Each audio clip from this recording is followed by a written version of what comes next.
Bonjour et bienvenue dans cette vidéo pour les premières EFG dans laquelle on va traiter un sujet d'examen. Aujourd'hui, on va prendre juin 2016, la partie 3 et la première question de probabilité, c'est-à-dire la question 6. Une usine dispose de deux machines A et B pour fabriquer le même type de pièces. La machine A produit 60% des pièces et 90% de ces pièces ne sont pas défectueuses.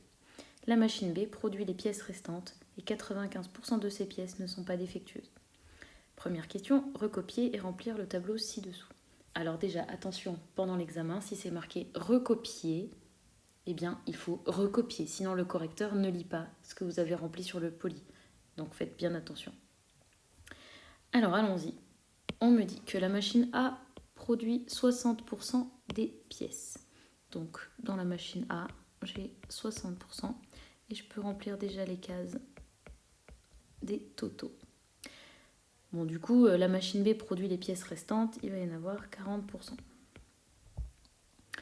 Alors, on me dit également que 90% de ces pièces ne sont pas défectueuses. Donc attention de ne pas tomber dans le piège d'écrire ici 90%. Ça ne marche pas. Non, c'est 90% de ces pièces. Donc c'est 90% de 60%. Et je vous rappelle que pour faire ça, il suffit de multiplier. Donc 90%, je le mets en nombre décimal, de 60%. Et j'obtiens 54%, donc 0,54, c'est-à-dire 54%. Et je peux compléter la ligne d'au-dessus puisque je dois trouver comme total 60%, donc il reste 6%.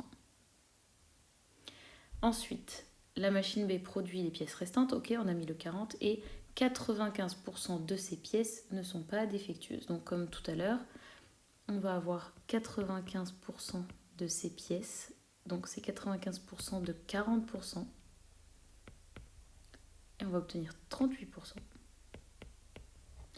Et du coup, ici, je vais avoir 2% des pièces qui sont défectueuses. Et maintenant, je peux tranquillement remplir le total dans la dernière colonne. Je vais avoir ici 8% et ici 92%. Avant de continuer, je vérifie que les totaux sont cohérents. Ça fait bien 100%. Dans les deux cas, c'est bon. Petit b, on choisit au hasard une pièce de la production. Sachant que la pièce est défectueuse, calculez la probabilité qu'elle provienne de la machine B. Le mot magique dans cette histoire, c'est « sachant que ». Donc n'oubliez pas que le total qu'on va considérer va être le mot derrière le « sachant que ». Sachant que la pièce est défectueuse.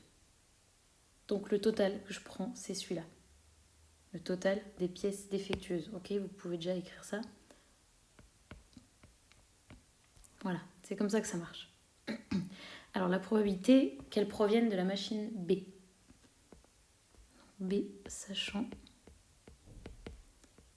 qu'elle est défectueuse. Maintenant, je regarde dans défectueuse et B, j'ai 2%. Donc j'ai 2 sur 8. Ça fait un quart. Vous pouvez le laisser comme ça. Vous pouvez aussi écrire 0,25 et vous pouvez également écrire 25%. Et c'est déjà terminé pour cette question. N'oubliez pas mon pouce bleu si vous avez tout compris.